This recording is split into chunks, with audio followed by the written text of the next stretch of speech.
We're getting it before the press. Ladies and gentlemen, this is very special. Okay, we're going to start today with announcements. Yes, we have announcements. And here comes Dave with the microphone. I have a mouth and I have a lot to say, so. I have information here that I think everyone needs to know about the proposed voucher expansion in the state. This expansion is going to move us from 300 schools to 1,200 schools that will receive vouchers, will be eligible for vouchers. And this was slipped into the budget in a dark room late at night. You know, always when something sinister happens, they do it that way, with no public input. But what is in the budget, and we have until February 1st to be heard to so-called fix it. And if they hear from enough people, they will feel, and they are hearing from a lot of people around the state. It's a terrible affront to public education. So the proposal is any school, individual school, that gets one F, and I'll give you an example. Ayers School in Forest Hills got an F on progress in their gifted program. They didn't make enough progress in their gifted program, so they got an F. Everything else was A, B, or C. Okay, they got an F. So any child in that neighborhood who is supposed to go to Ayers, or who qualifies to go to Ayers, can get a voucher to go to any private school, which really means parochial school, because there's no private school in the area, although they could take that voucher to a private school. That's not parochial. So any child that goes to Ayers qualifies for the state funding for that child's education, and that voucher stays with the child once they move to the parochial school throughout his or her educational career, regardless of whether Ayers improves that 1F. And it's not just children who go to Ayers, but children who are already in a parochial school that would go to Ayers if they weren't in the parochial school will qualify for the voucher. So if this becomes legal, we have a problem with separation of church and state already. And also, the public schools that are being affected by this. There's a school in Indian Hill that got an F. I mean, this isn't about equal opportunity in education. This is about, in my opinion, breaking unions, because none of these private or parochial schools have teachers that belong to unions. And I think there is a national effort to use this ed choice as a way to break unions. Do the parochial schools get rated with the same? No, oh yeah, that's the other thing. The parochial schools and the private schools don't get a rating. They don't get a B, C, D, E, or F. So it's totally hypocritical to say that this is about educational choice so that families can choose better, better opportunities for their children. Anyway, I've got my long diatribe here in writing. You can review it, and I've got the phone numbers of a lot of people that need to be called. senators, representatives, people on the ed committees, the educational committee. They need to hear from all of us because this is outrageous. Yeah. Can you digest this one for other- the newsletter? I'll give you this. Okay. Just to give you another example, Fairfield Schools, just north of suburban school district, they formed a resolution and they sent it to the state. They analyzed the students in their district that are currently in private or parochial schools. They analyzed the number of schools that got an F in something, and they said over the next 2 years, $14 million will be taken out of their budget to send to private and parochial schools. These kids are already in private and parochial schools, but they're eligible for these vouchers. These vouchers are anywhere between $7,000 and $15,000. Now, mind you, when we get money in CPS from the state, we get about $4,500. So imagine, just locally Cincinnati, kid wants to go to Summit Country Day and gets a $15,000 voucher. See how much is going to be coming out of the budgets for the schools. It's a ploy to destroy public education. And it needs to happen soon, and I'll explain why in just a moment. And the teachers. I don't want to sound prejudiced. I knew some heroic Catholic anti-war workers, but my daughter was in a parochial school for a year, and all the girls were made to carry a 5-pound bag of flour around for a week so they would realize what a pain in the ass it is to have a child. These are the people who grow up and vote for laws on abortion. And the average stay of a teacher at a for-profit school, not private, for-profit, let's be upfront about this, is 1 year. They're just underpaid, and they move on to the public schools if they can get that opportunity. Anybody else?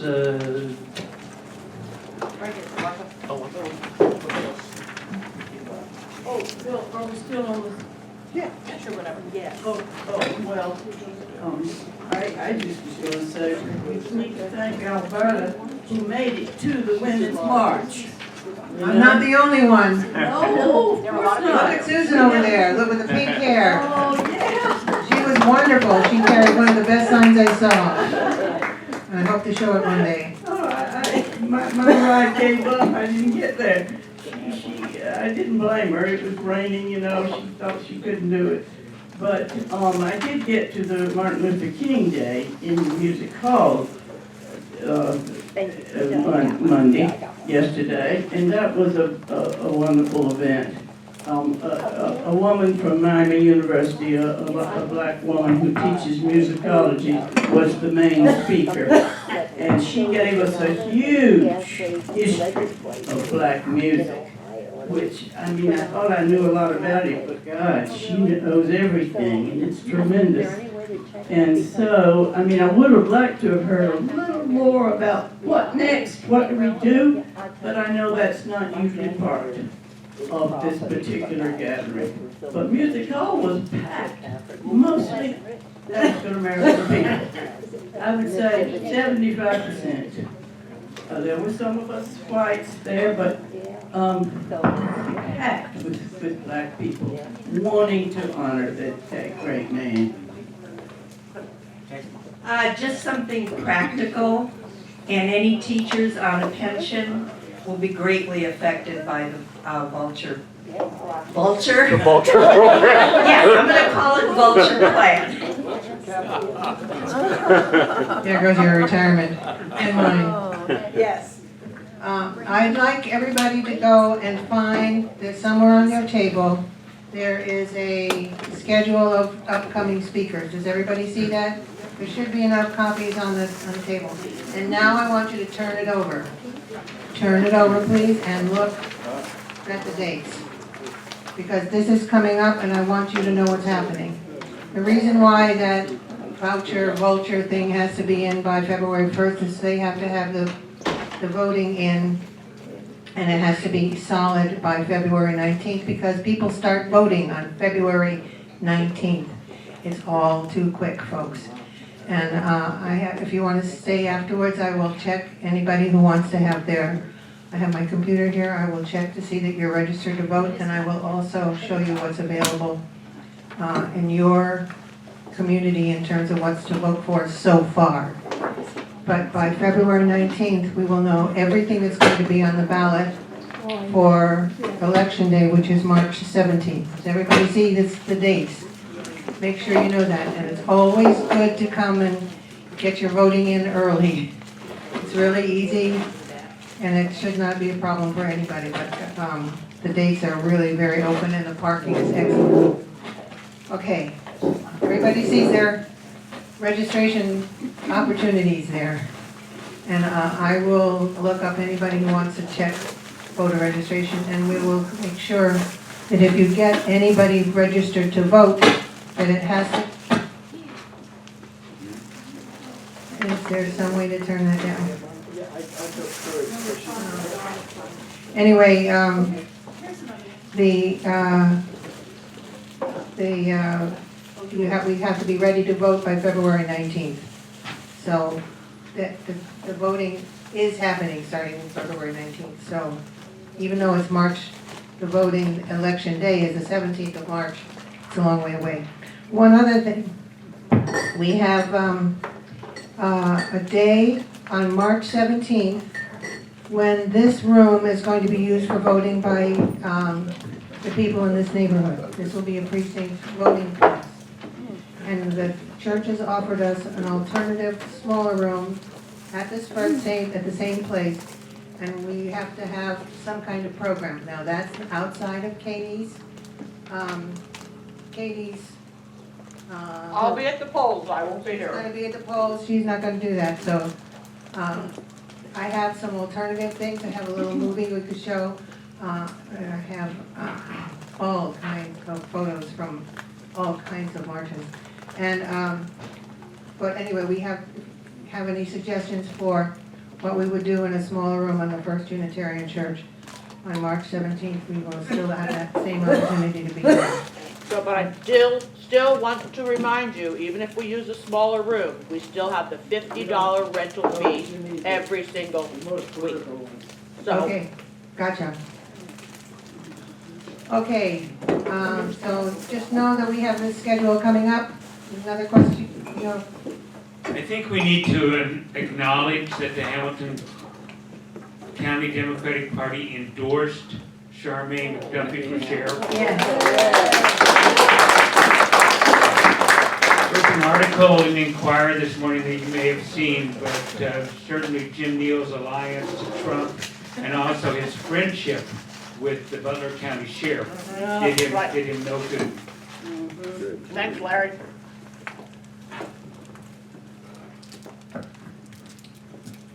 If you went to the Women's March, you heard a horrifying catalog of what goes on in the jails. That was horrible.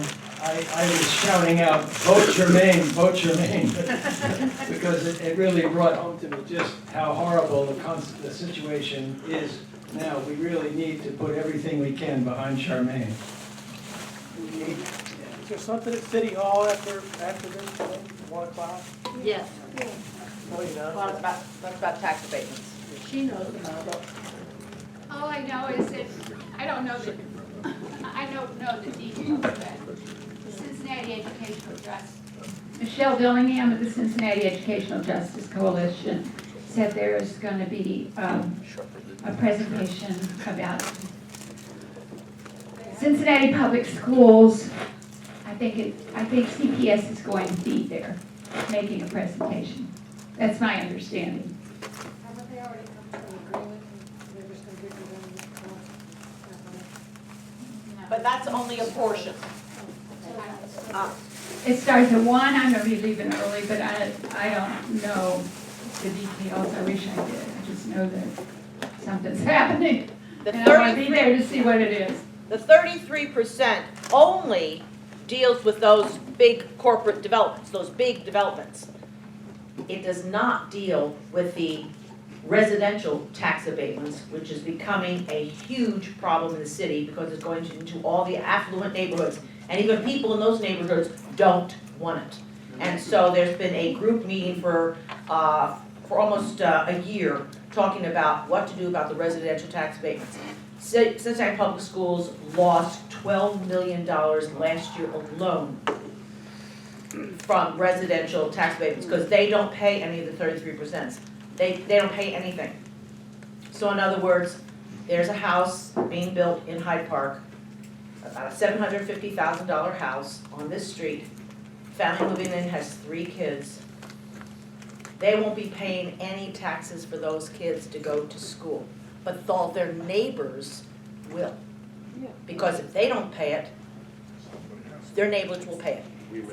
Freeloaders. One other thing I want to add about the voucher expansion is that the state froze the amount of money they're sending to the public school districts Right. to last year's level. At the same time, they vastly are expanding the voucher program. And some of those special ed children cost as much as $70,000, $70,000 per year in a private setting. schools don't have to take them. Yeah, but the public school has to pay for their education somewhere. Right. So whether or not they're being paid $70,000 for that child is not happening. So what, 10 children lose their money with one special ed child who needs special care. There are some children for whom a regular school is not possible. And let me tell you, those Catholic kids, the Catholic schools do not take those children. The ones that are really, really special ed, they don't take them. They want all the educational expenses to be paid by the publics. Okay, we have some authors. Do we have the special introductions? Nope, they didn't want to. Okay, who's our first speaker? There we go. We have Bennan, Grayson, and he's going to be our first speaker. And we have a second speaker over there named Dave. And they're going to tell us about this book that they're writing, and I'm really excited about it. And I hope you will be too, because it's about a really important topic for our community. Thank you, Alberta. And a couple of housekeeping questions, if that's okay. We have the two of us are going to talk, and I just wanted to know before we launched into it, do we have to use this? Yes. I was worried about that. Okay. So that's housekeeping item number 1. Housekeeping item number 2 is, what's the time frame? Because I see on the agendas here that there's time left over for more Q&A. What do you guys really do here? I mean, what's our drop dead? We generally have about 25 minutes for presentation, Okay. and then the rest would be for questions and answers, but you can use the time any way you want to. Okay. I think here's what we're going to do. Drop dead is we have to be out here at 1:30. Okay, got it. Here's what we're going to do. I'm going to introduce the book, say a little bit. I'm here on behalf of my organization, which is Cincinnati Interfaith Worker Center, a local not-for-profit and over the run. I'm going to tell you a little bit about the book.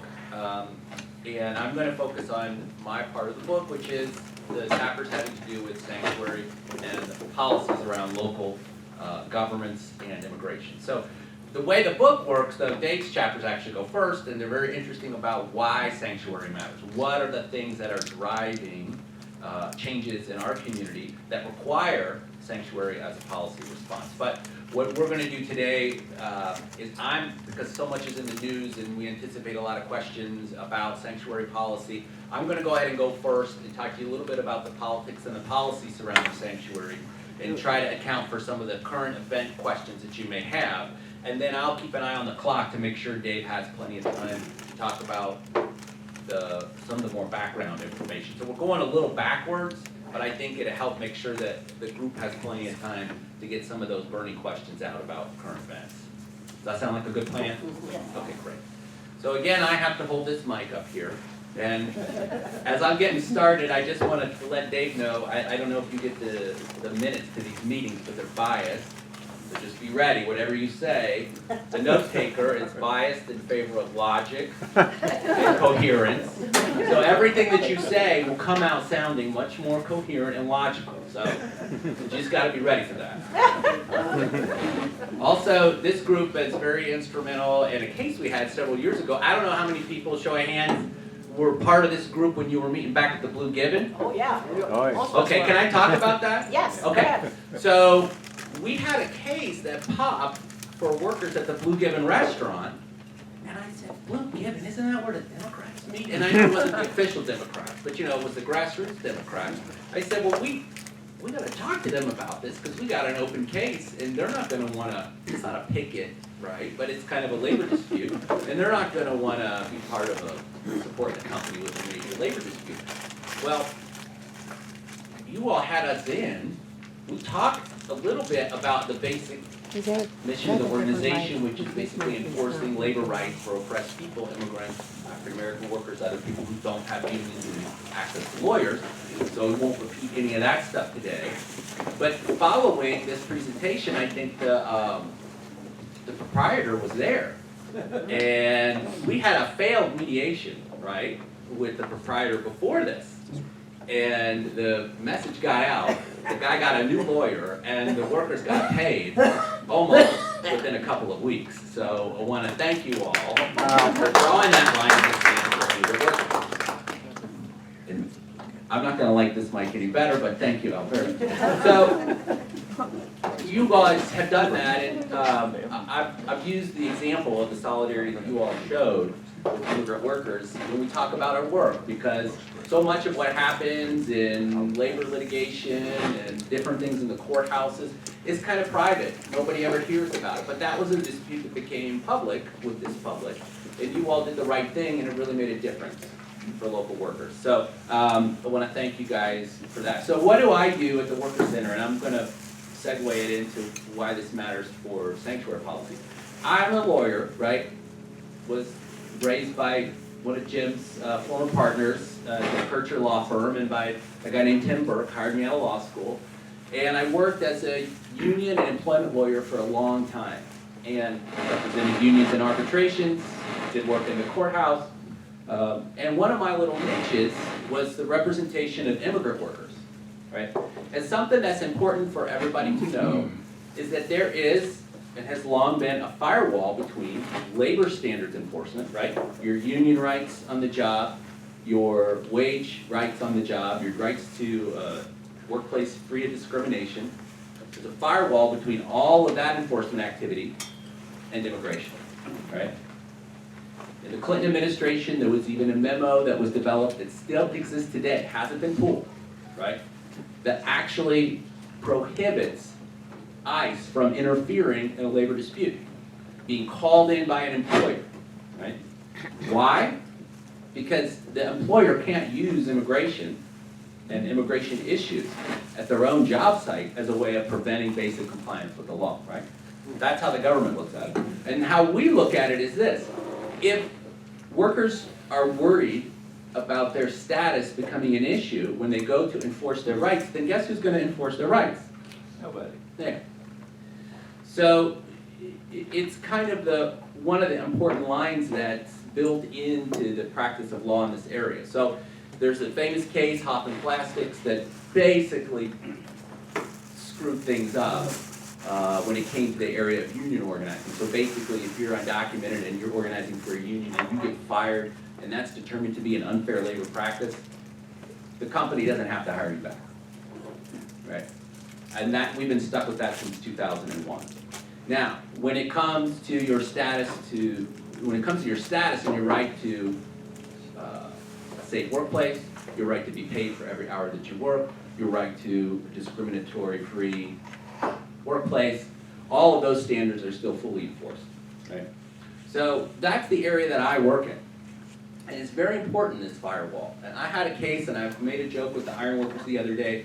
We had a case that was profiled in the Ironworkers magazine, right? Talking about immigrant workers who blew the whistle in Cincinnati. It was in the Cincinnati magazine. They did a long profile on it. And it was really the case of a lifetime for me. The ironworkers wrote up the story and sent it out to every ironworker in the country.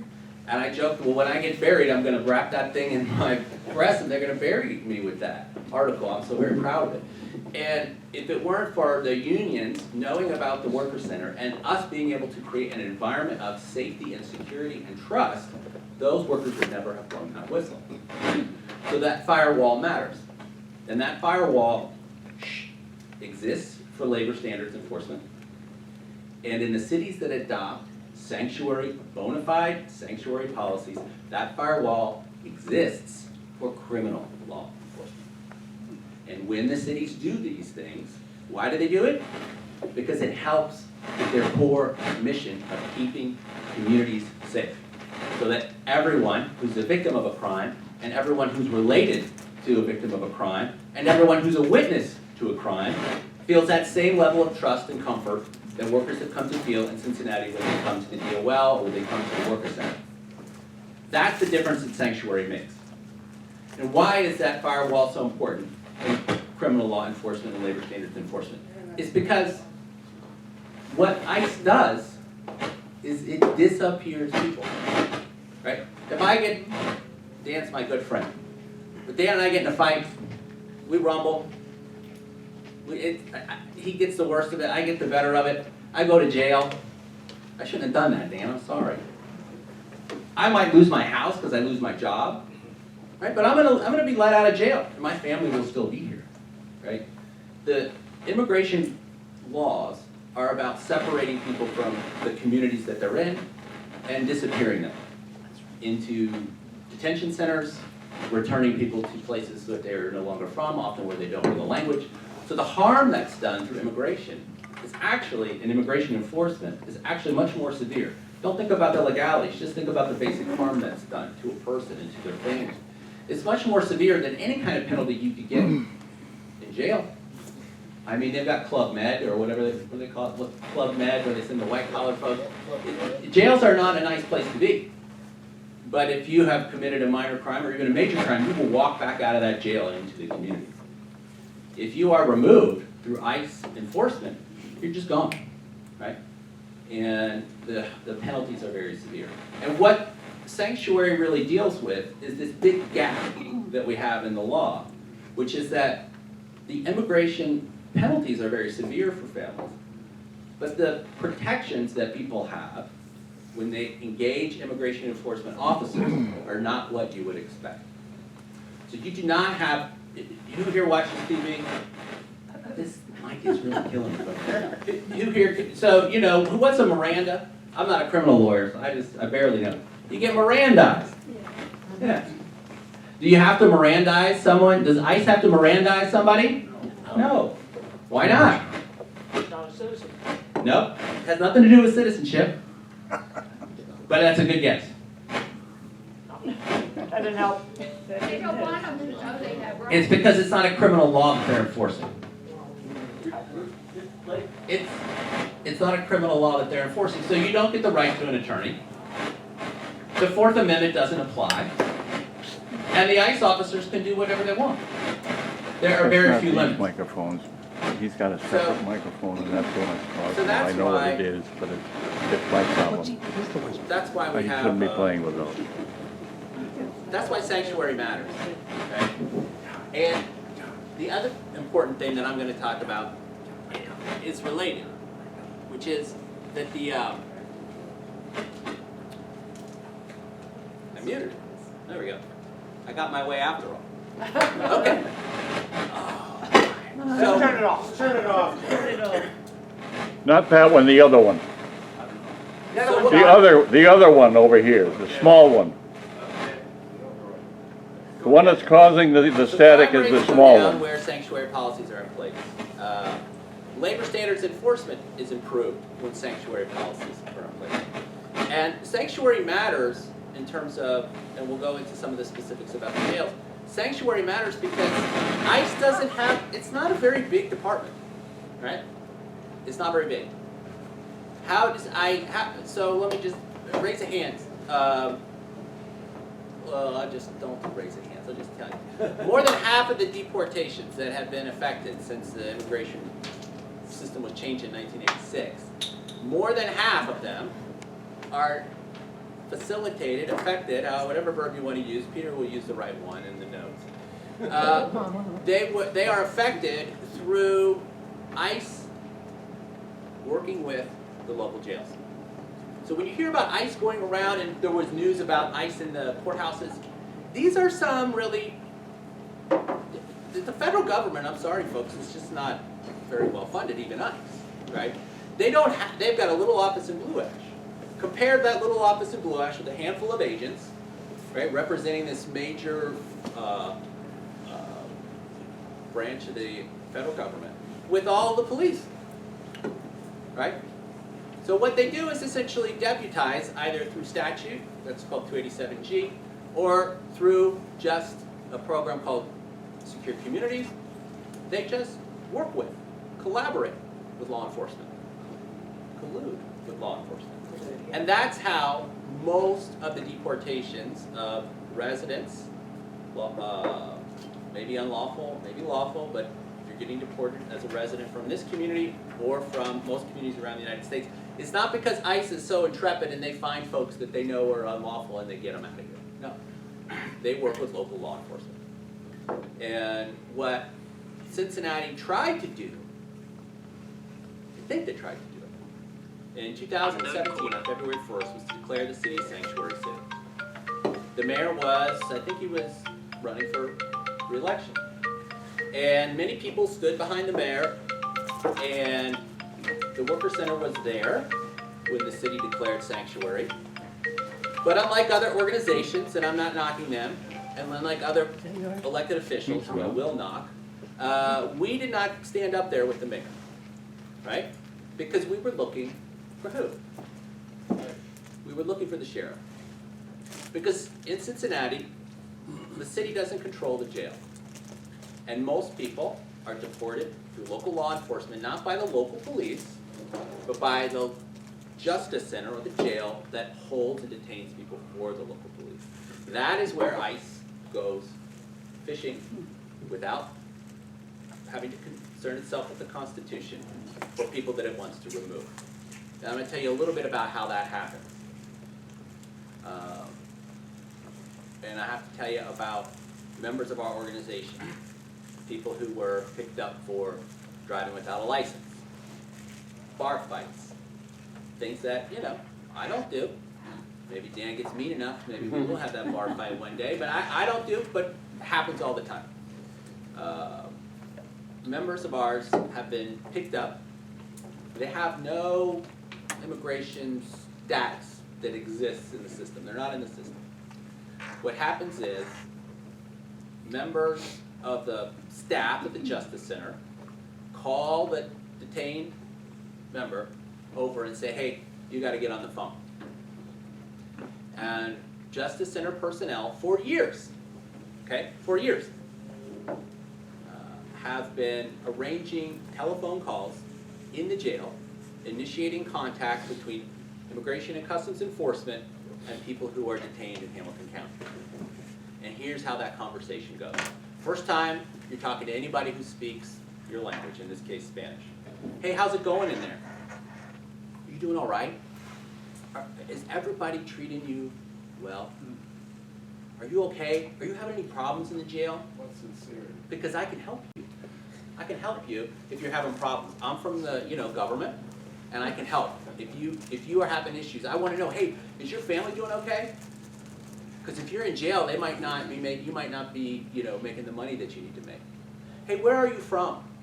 How long have you been in the United States? Do you have a social security number?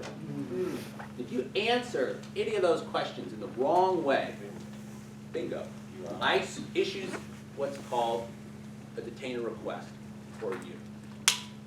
Now, the sheriff maintains that a warrant is required. That's the only microphone that works. The warrant. The other, they've been playing with the other ones and I don't know. The detainer request is just a government agency saying to the jail, basically, we want this person. Hold them for us. The sheriff, maybe to his credit, maybe not, imposed a warrant requirement.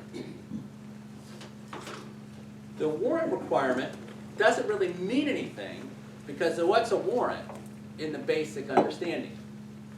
It's a judge reviews probable cause and signs a warrant. That's what a warrant is.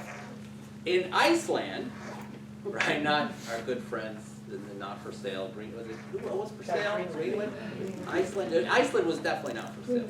Or no, I don't want to confuse the good people of Iceland, but in ICE country, their warrants are signed by the same individual who conducts the tricky interrogation that the jail set up. So the same person who's doing the investigation or his office mate signs a warrant. That's not a warrant, as we know it and we understand it. For real sanctuary policy to be in place in the city of Cincinnati and Hamilton County, there would have to be a hard line requiring either judicial warrants for detainer requests to be honored, or just simply not honoring any detainer requests. That would be real sanctuary. And we knew back in 2017 that the mayor is a very powerful guy. He can work lots of deals, legislative and otherwise, political and otherwise, but he cannot make the sheriff do something that only the sheriff can do. So when the sheriff does not appear and stand with those calling for sanctuary, and that included commissioners, that included religious figures, that included council members, they all stood there and said, we're going to declare a city a sanctuary. They didn't really have the power to do that in any meaningful way, and that's why our book is titled, where's Helper? Why Sanctuary Matters, Cincinnati's New Immigrants and the Politicians Who Betrayed Them. Every lawyer, for sure, who stood on that stage behind the mayor and said, we're declaring sanctuary, was betraying the immigrants they were trying to encourage and to uplift. Was it a nice thing to do? Yeah, it was a nice thing to do. Was it a genuine political response in the moment when Trump is trying to keep Muslims out of the country? Absolutely. That's what was happening in the moment. But to make a promise that you know you don't have the power to enforce, there's words for that. They're not good. And they're Democrats who did that. That's right. So that's all I have to say about that. We are hopeful, and by we I mean the Cincinnati Interfaith Worker Center, that whomever the sheriff may be, they adopt true sanctuary policies. We have a petition here that right now is asking trade unionists, if you identify as a trade unionist, we ask you to sign this and take this to your union. We understand both the sheriff and people who aspire to be sheriff to be solicitous of their relationships with the labor movement, and we are calling on local unions to ask the sheriff to adopt true sanctuary policies. I'll pick this thing back up. FL-CIO resolution from the convention in 2017 demands clear separation of immigration enforcement from local law enforcement. Period. We call on our elected officials at all levels of government to reject the criminalization of immigrants and engage in policies that protect privacy and due process and restore trust in our vital public institutions. So you cannot be, in my opinion, a union candidate unless your policies reflect the voice of the trade union movement on the issues that you help administer, oversee, and so forth. So if you're a member of a union or know someone who's in a union, I left this form in the back. If you want a copy of the book when it comes out, unfortunately, Peter's not going to edit it. It's going to just be stuck. We're going to be stuck with whatever Dave and I write. No, it's coming out, and we appreciate the opportunity to come here and talk a little bit about it. I hope I've saved enough time to take a few questions from the group and then to leave time for Dave's presentations. How many questions do you think we have time for? Maybe 2, 2.5? Okay, we've got one right here. Do other cities that have declared sanctuary have done it officially or correctly, like Cincinnati did not? Yes, Like all of them. Francisco? Okay. Repeat the question. The question is, have the other cities that declared sanctuary, have they done it sort of completely? And the answer is yes. Most cities have their own jails, or their metro governments, county, city together, like Louisville, for example, or I think Cuyahoga's that way now. Yes. Indianapolis. How does the deportation rates compare? That is a great question. The deportation rates have gone down. Oh, really? Yes. Obama was a big deporter. His political gamble was that, well, I'm going to be strong on deportation so that I can negotiate for something later. He never got to negotiate the thing that came later, so he stuck with his reputation as being the president who's deported more people than any other. I think it was a sincere move on his part. It just was a bad, in my opinion. One more? Oh, great. Well, then now I get to turn it over to Dave Tynes, who's going to talk a little bit about the issues that I didn't get a chance to cover. Well, let's get on to city council, folks, please. I mean, this is crucial. I had no idea that it was not legal what they did when they declared this city sanctuary city. So, hey, those of us working in immigration rights, please, please, please, we gotta get on it. They turned that off. We turned, yes. If I don't need this, I would just as soon not commit to looking like a board for the entire presentation. That's a rap singer. So that's Give him the other microphone. Can everybody hear me? Give him the microphone. Yes. Can everybody?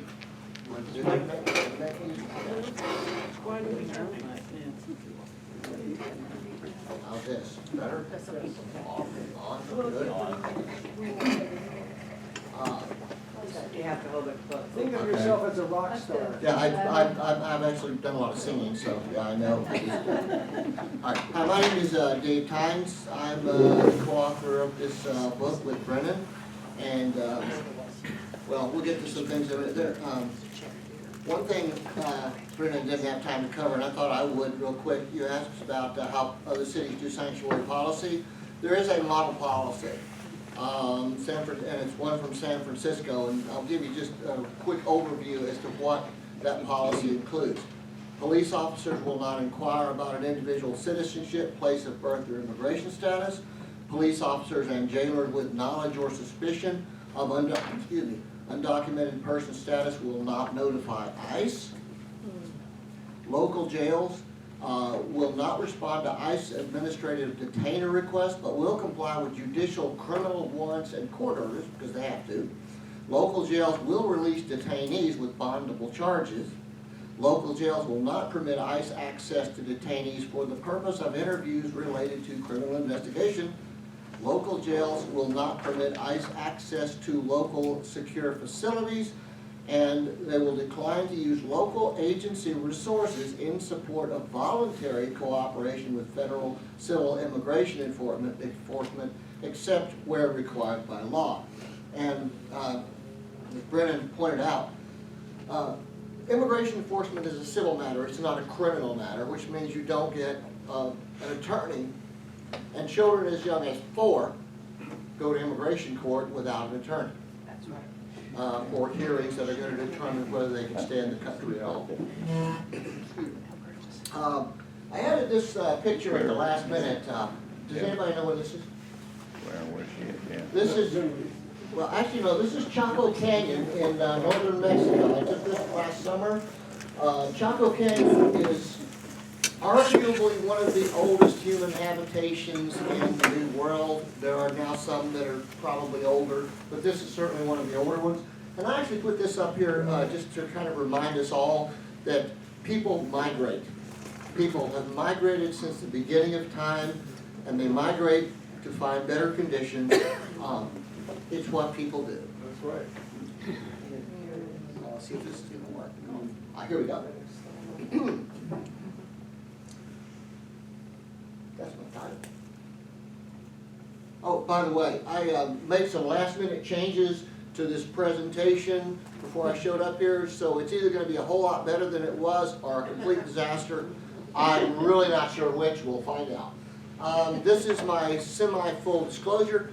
I actually come at this from a little different background than Bennan. I've got over 20 years in military intelligence and support U.S. Special Operations Forces. Got to jump out of a few airplanes in my career. And one of my jobs was interrogator.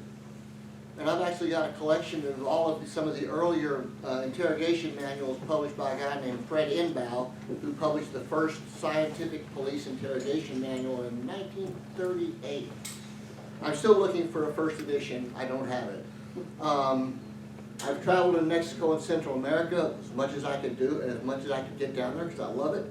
And I was taking stock of my life, such as it is, not long ago, and I realized that I have mostly voted Republican. Yeah, I know, right?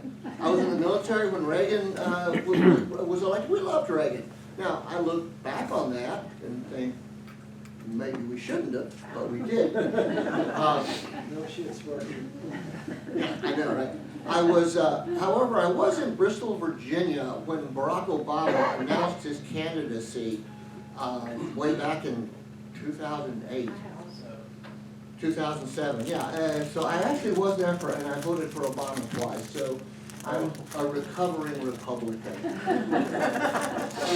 I'm also from Texas, and if any of you knows what Texas has done recently, the governor of Texas signed an executive order saying that Texas would not accept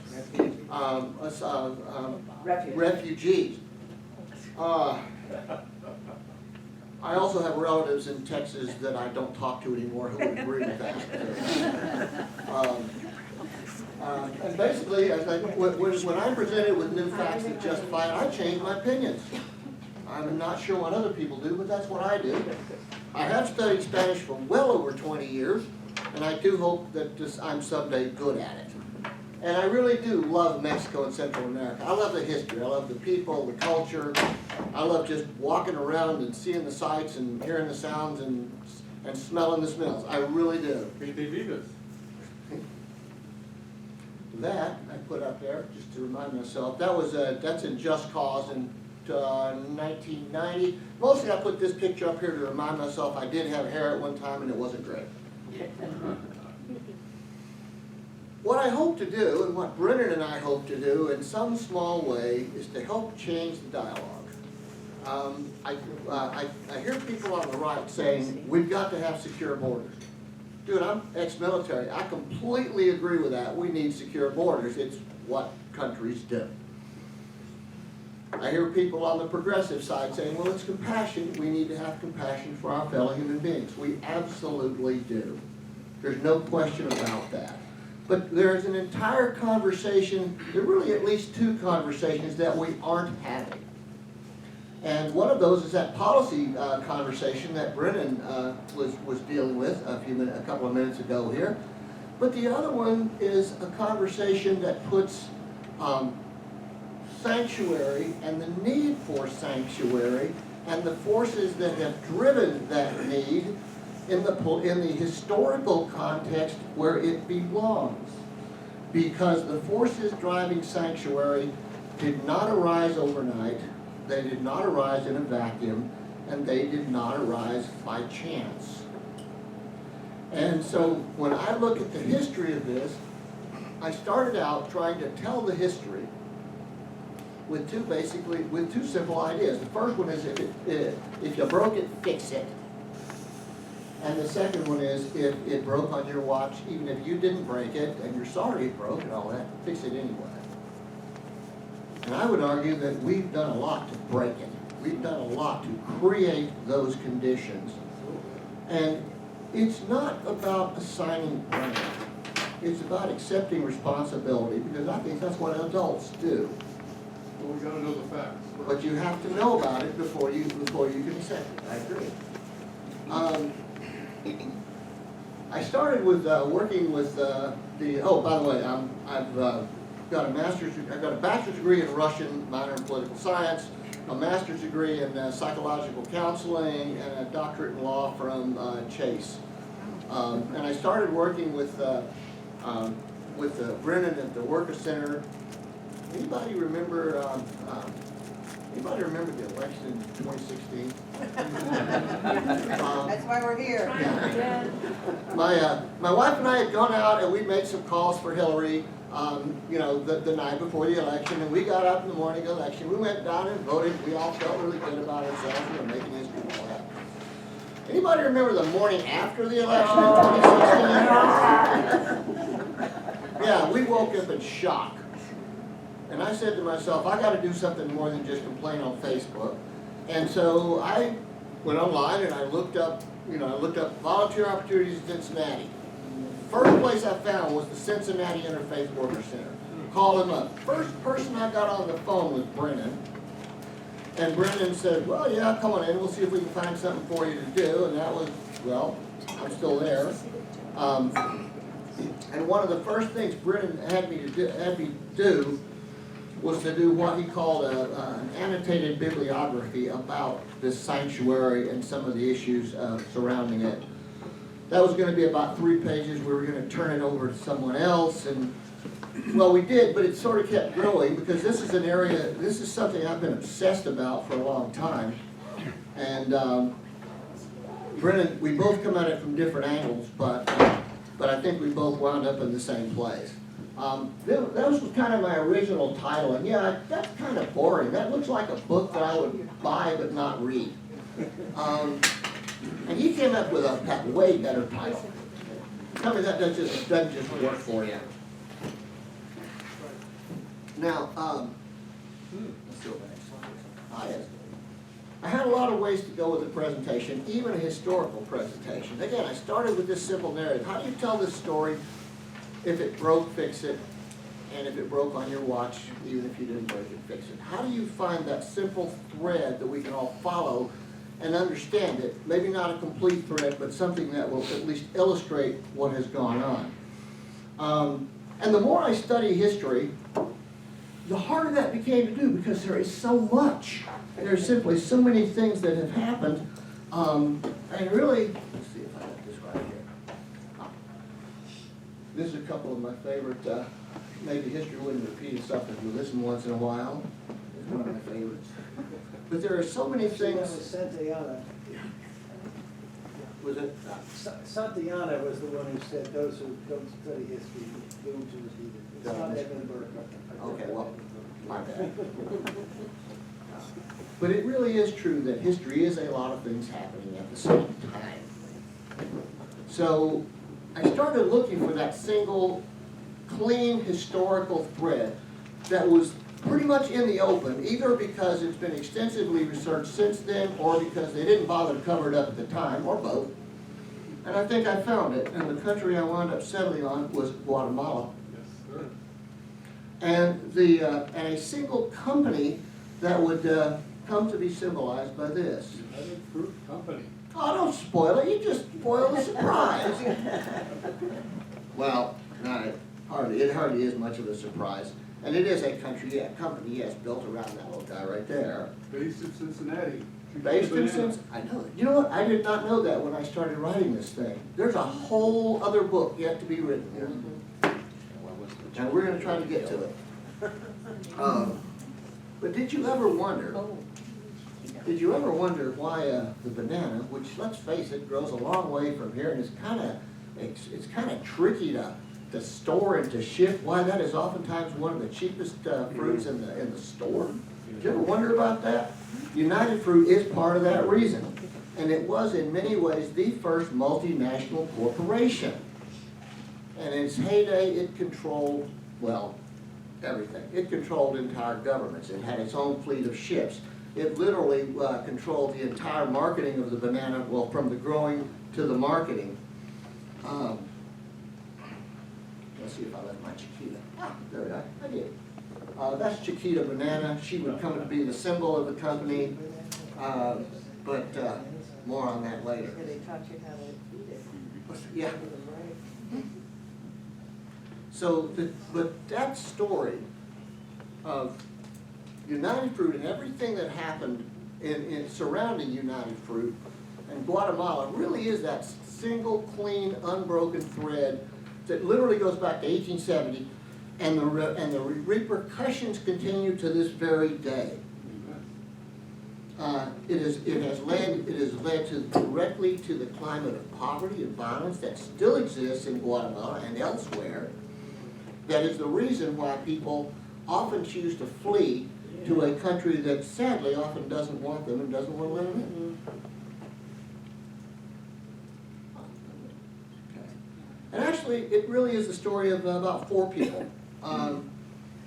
This is Lorenzo Del Baker, Minor Cooper Keith, Edward Bernays, and Samuel Zamuri. Lorenzo Dow Baker was a sea captain. And in 1870, he brought back some, well, a very exotic fruit at the time, a banana from Jamaica, in the hold of his schooner. Sold it at a profit in New Jersey. Must have thought it was a pretty good idea, so he started doing that more and more. Eventually, Baker decided to, you should pardon the expression, go completely bananas. He quit doing everything else and concentrated exclusively on bananas, and formed a company called the Boston Fruit Company with some other investors and about $15,000. And I really think that by orders of magnitude, that was the least money this company would ever have. Things were going quite well until, well, the worst thing that could happen if you're trying to sell bananas happened. They kind of started running out of bananas. They needed a better way to grow them, and they needed a better and more efficient way to ship. And they found that in this gentleman right here, Minor Cooper Keith, a New York native who had dreamed since childhood of getting rich by building railroads in Central America where there was no transportation. Now, the Central American countries, for their part, wanted railroads as a symbol of modernity. So Keith was really a guy in the right place at the right time. He also had connections. He had married the daughter of a former president of Costa Rica. But his first attempt to build a railroad met with disaster. I think he was with his uncle and his brother, I believe, and one of them died. Costa Rica ran out of money and couldn't pay, and Keith almost went bankrupt. But he persisted, and in his second attempt, he cut a deal with Costa Rica that he would build their railroad in exchange for the ability to operate that railroad for his own profit as well as large amounts of land. And you're going to see that pattern again because that became what United Fruit pretty much did. Keith now had the land on which to grow bananas, and he had a way to transport them, at least in the country, but he was still short of money. And it turned out the money was something those folks in Boston had aplenty. And in 1871, they got together and they formed United Fruit Company. And the banana was on its way from being a very expensive delicacy in the United States to a commonplace food item, and Minor Cooper Keith was on his way to becoming really, really rich. It is impossible to overstate just how powerful United Fruit was at its height. It often got governments to do its dirty work, and one very good example of that took place in Colombia in 1928, often referred to as the Banana Rebellion or the Banana Massacre. Workers in a United Fruit plantation were striking for better working conditions. The U.S. government threatened to intervene militarily.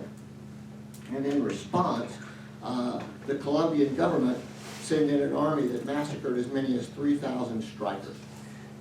Now, the real significance of the Banana Massacre is actually twofold. First, it showed the complete subjugation of a national government to the interests of the company. And second, it gave United Fruit the nickname that it would become known by throughout Latin America, and that nickname is El Pulpo, the octopus. And that refers to the fact that its tentacles were extended throughout every aspect of the nation's economy. It has been truly said that if Minor Cooper Keith was the Henry Ford of food production, the banana was his Model T. The company would continue to expand. As it did so, it would force out most of the smaller farmers, but it did allow a few to survive, mostly to help it avoid antitrust laws. And one of those that it did allow to survive was the Cuyamel Fruit Company, run by this gentleman, one Samuel Zemurray. Zemurray had gotten his start at age 15 working for United Fruit in Mobile, Alabama. Became really good at spotting bananas that were too ripe to be transported by rail to local markets. He bought a load of bananas off of the dock, transported them in his wagon, and sold them locally. Made like 15 bucks, and that was the start of his fortune. He would emerge as their chief competitor, and he was a ruthless businessman. He was a ruthless everything, pretty much by any standard. When the government of Honduras opposed him, he toppled the government of Honduras. And in November 1929, he accepted a merger. United Fruit bought him out for $30 million of United Fruit stock. He became United Fruit's chief shareholder and one of the richest men in the country. And he would actually, he later would dismiss the board of directors of United Fruit and would run the company in one way or another for decades. After World War II, he took United Fruit into wider markets by partnering with a public relations genius. This is this is Edward L. Bernays. I like to think of Bernays as kind of the early 20th century Don Draper from Mad Men, if anybody watched that show. For example, in the 1920s, he had gotten American women smoking by convincing them that the cigarette was the instrument of their emancipation. If that is not a Don Draper thing to do, I don't know what is. What's that? He was the one who would come up with the whole Chiquita banana thing. Guatemala had a rail network. It tried to begin a rail. We're back to Guatemala, by the way. Guatemala had tried to build a rail network, but they'd run out of money when the price of their main export at the time, coffee, dropped. So they turned to Minor Cooper Keith. And he agreed to finish the railroad in return for the right to operate the railroad for his own profit and for large amounts of land. And he also acquired control of the main port as well as the country's telegraph lines, and if I remember correctly, he also wound up owning the power grid. Guatemala had gained a railroad, but at the price of trading away its infrastructure. And that would come back to haunt them in a big way under Zamora. We fast forward to the 1950s, and during the Cold War, American foreign policy was often built on, based on fighting communism. And the U.S. tended to would support pretty much anyone who said they were anti-communist, no matter what else they might have been. And they tended to view communism as this monolithic structure, everybody controlled from Moscow. And nowhere in their view was this more true than in Guatemala, which in 1951 had put in place its second ever democratically elected president, Jacobo Arbenz Guzman. Arbenz was a nationalist and a land reformer. And to be sure, he wasn't perfect. At least one of his close advisors was a very vocal communist who was also apparently very personally irritating to a lot of people. And Arbenz would willingly accept help from pretty much anybody who would give it. When nobody else would sell him weapons, he bought a shipload of old weapons from Czechoslovakia. Most of them turned out to be obsolete and non-functional. They even included anti-tank weapons, which, given that there are no tanks in Central America, perhaps less than useful. That Czechoslovakia kind of knew they screwed him can be inferred by the fact that after Arbenz had been overthrown and fled the country, Czechoslovakia refused to allow him in because they were afraid he'd ask for his money back. In a land reform program, he had seized large amounts of land from United Fruit and distributed it to landless farmers. United Fruit wasn't really happy with that. So they demanded compensation. He agreed to compensate them, but offered what they had declared the landed value for taxes, which was like 1/10 of what they would claim. Yeah. That was pretty common. You would declare the land worth next to nothing, so you didn't pay taxes on it. He said, fine, I'll give you that. And they said, that's not good enough. Their solution was to brand him a communist and start a campaign against him, a PR campaign orchestrated by our old friend Edward L. Bernays, our Don Draper character. And it turned out it worked very well. And by 1953, the U.S. government was ready to act, and the CIA recruited, trained, and funded an army that overthrew Arbenz. Actually, was actually a rather brilliantly orchestrated campaign that made very effective use of psychological warfare. They even had U.S. aircraft doing bombing. They didn't really damage very much, but they did spread a lot of panic. When the Arbenz government collapsed, the CIA put in place their own hand-picked guy, one Colonel Carlos Castillo Armas. Excuse me, I just have to interject that. Sure. The board of the United Fruit Company at that time was the brother of John Foster Dulles, who was the president of Columbia University. And together, the two brothers convinced Eisenhower to go along with this foolhardy attempt for the CIA to itself conduct a coup. Yeah, John Foster was actually the Secretary of State under Eisenhower, and Allen was the head of the CIA. I had that in here and I kind of Che Guevara was in Guatemala when this happened and learned a little bit of a lesson in plain. Okay.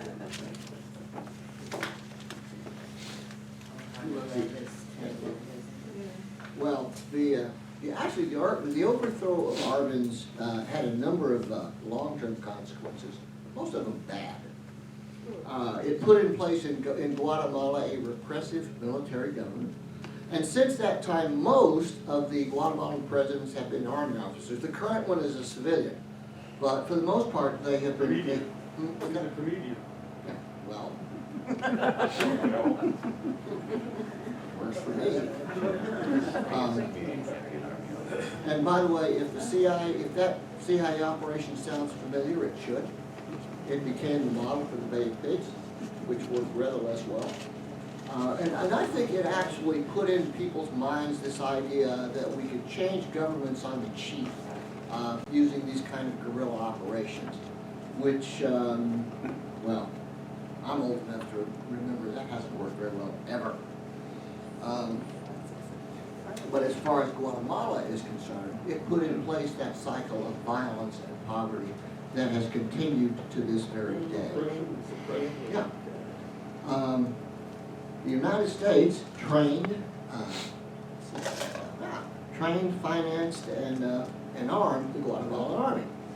And many of the officers were trained in the, including some of the most infamous human rights abusers in Central America, were trained at the School of the Americas, first in Panama and then in Fort Benning, Georgia. By the way, it no longer exists only because it changed its name. It's now the Institute for Hemispheric Cooperation. By the 1980s, the Guatemalan army had grown to about 46,000 troops and became known as the most brutal in Latin America, a virtual killing machine. And nobody expressed that better than this gentleman here, General Carlos Manuel Arana Osorio, President of Guatemala, from 1970 to 74, when he said, if it is necessary to turn the country into a cemetery to pacify it, I will not hesitate to do so. And he did. And there is absolutely no indication he wasn't serious, nor were they subsequently. The Guatemalan Civil War ran from about 1960 to 1996, which by my math is almost 40 years. And it was brutal even by Central American standards, which is actually saying something. Because indigenous groups were often seen as more leftist, which is to say communist, the violence hit those groups particularly hard. According to some estimates, the internal conflict, it wasn't an internal conflict, I'll get to that in a minute, left more than 200,000 dead and about 1 million refugees. And you can see in that much of what we see today. This is, again, none of this has actually stopped. It's just continued perhaps in a different form.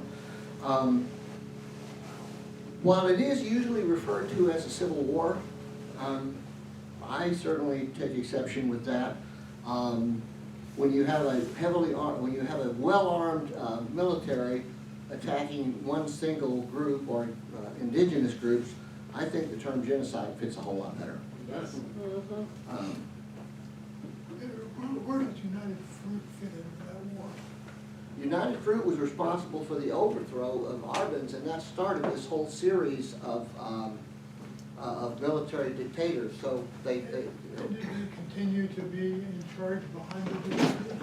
to the best of my knowledge, they didn't. By the time you're in the 1980s, you're pretty much in full-scale civil war. And it's primarily the government trying to deal with this whole anti-communist thing.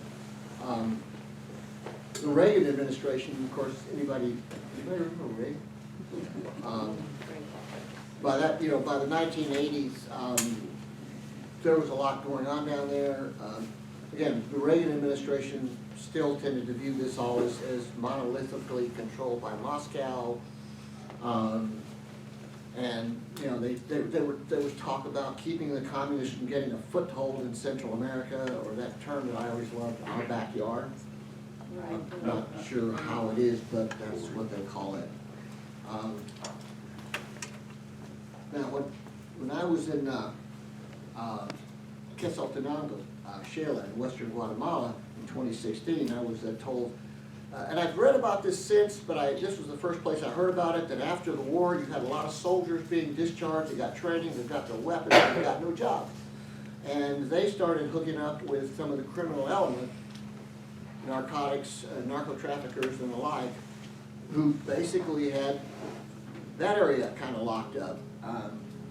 And it became it's a particularly dangerous combination because you now have a very well-armed, very well-trained criminal element.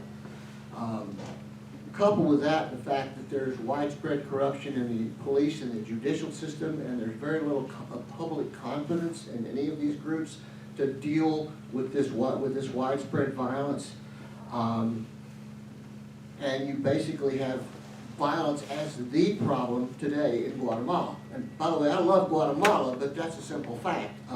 That's the problem that the main problem they're dealing with, and that's the main reason why people run. Yes. And by the way, kind of as an aside here, recently the Trump administration, I'm sure you all know this, basically said that you can't apply for asylum unless in the United States, unless you attempted to apply for asylum in every other country you passed it, in so-called safe third countries. Right? The two countries they were talking about were Mexico and Guatemala. Go figure. There have actually been determined efforts on the part of indigenous groups and others to gain some sense of accountability and transparency in Guatemala. And there has been progress made, but there's a long way to go. When active fighting ended, most of the countries in Central America signed peace accords that had amnesty provisions. And those amnesty provisions were intended to allow former guerrillas to return to society and live in peace. But in practice, what they have done is they have allowed the worst abusers to escape with no accountability whatsoever. And I've had people tell me, we don't necessarily want revenge. We just want people. We want justice. We want to see those responsible held accountable for what they did. Just one small story about that. Rios Montt, president of Guatemala, was an evangelical, and he was invited by Jerry Falwell, one of those triumphant broadcasters, to come here to speak on the radio, be interviewed. And at the time, they appealed for the poor people of Guatemala to send donations, and he took and used all that money for helicopters to kill the refugees who were hiding out in the mountains with practically nothing. There's a Bertha Van Schug, the Peace Prize, the Nobel Peace Prize. We brought her to Miami University. By the way, there's an awful lot I could talk about, and trying to keep this thing. We could do a semester on it, but there's inevitably a lot I have to skip because I'm trying to kind of hit some of the high points. And even in the book we talk about that this is not necessarily an exhaustive history. This is to give people an idea. These are kind of, in some ways, kind of impressions to try to give people an idea that there's a whole lot more out there that we're not talking about. And it really does matter. It does matter if we bear responsibility for some of what is happening, for some of what has happened, even if we acted with the best of intention. Again, it's not about accepting not necessarily casting blame, it's about accepting responsibility. And as I said, I'll wrap up pretty quick, I talk about history because the violence and poverty these people are fleeing did not arise overnight, it did not arise in a vacuum, and it did not arise by chance. If you broke it, fix it. I want to end with one last thing here. I've got a house and family in Bristol, Virginia, and not long ago, when I was there, my 11-year-old granddaughter, who's seen a lot more crap than some kids her age are smart enough to know, came to me and said, Granddad, my teacher wants us to write an essay on what makes America great, and I'm not going to write it. I told her, I know exactly what kind of essay your teacher expects. I wouldn't write it either, and I would tell her why. But I said, I gave her some things I wanted her to think about before she made up her mind. And the first one was from the Declaration of Independence. We hold these truths to be self-evident, that all men are created equal, they are endowed by their Creator with certain inalienable rights, that among these are life, liberty, and the pursuit of happiness. Words that were not true when they were written, words that have never been true since, and words that are not true now. But words that I like to think represent what has been called the better angels of our nature. They are words that say that at our best, we want to be better. I gave her the quote from the base of the Statue of Liberty. I gave her a quote from Dr. Martin Luther King. But then I gave her one final quote, which was either going to create a deep political thinker or one very confused 11-year-old, and I'm still not sure which it is. I gave her a quote from Frederick Douglass. Power concedes nothing without a demand. It never did, and it never will. Find out what any people will quietly submit to, and you have found the exact measure of injustice and wrong that will be imposed upon them, and these will continue till they are resisted with either words or blows or both. The limits of tyrants are prescribed by the endurance of those whom they will press. Sometimes we're at our best when we resist. And sometimes we resist just because it's the right thing to do. We resist even sometimes at personal danger to ourselves. My personal opinion about what's going on with immigration is it's going to get worse before it gets better. And people are going to have to put some things on the line. I think some people, I know there are people that are up to it. I started out by saying I wanted to change the dialogue about the issues of sanctuary and immigration. I wanted to see it placed in that larger historical context where I truly do believe it belongs. I hope this has maybe suggested some areas for further discussion. Thank you.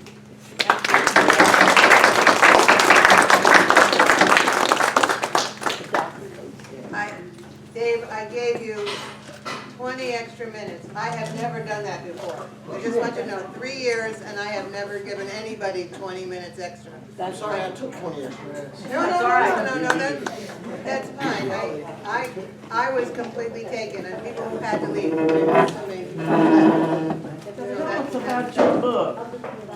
I'm gonna get some copies for them when it's published, and I will bring it to the group, okay? The book has been we've been working on this thing for like 3 years.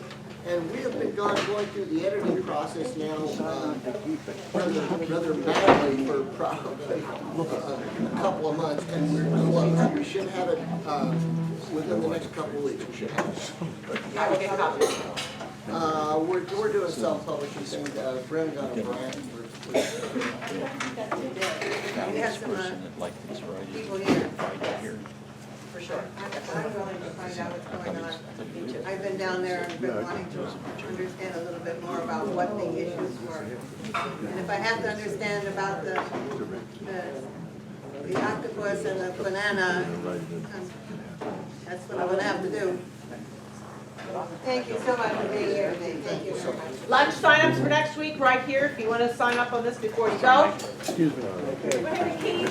And We're having quiche next week. Next week we have Faith Baker's Gifts, Selma and Lordstown Battle. You want And followed by Nicole Sanders, We actually have 5 judges that will be coming, so. 5 judges will be coming.